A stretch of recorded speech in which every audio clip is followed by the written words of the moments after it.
Hello good morning साथीहरू। सर्वप्रथम त हजुरहरू सबैजनालाई ह्याप्पी रक्षाबन्धन। म चाहिँ आज घरको कामसाम भ्याएर मम्मीले खाना खाने गरी माइत आइज भन्नुभएको थियो। अनि म चाहिँ छिटो गरेर अनि माइत हिँड्न लागेको। अनि गाई जाने बल्ल म माइत पुगेँ। माइत पुगेपछि मम्मीले खाना नखाइ बस्नुभएको रहेछ।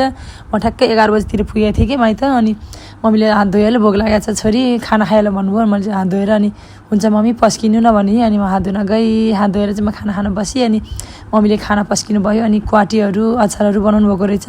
आज त क्वाटी खाने दिन पनि हो नि त गाई, हजुरहरूले खानुभयो नि।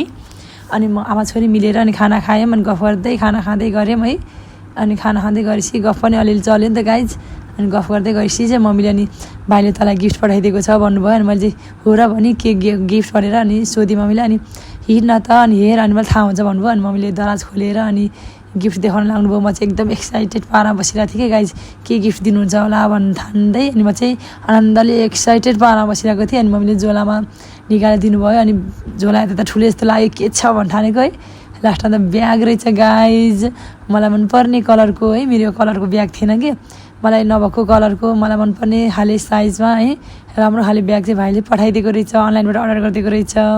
थ्याङ्क यू भाइ, राखी गिफ्ट भाइले दिएको।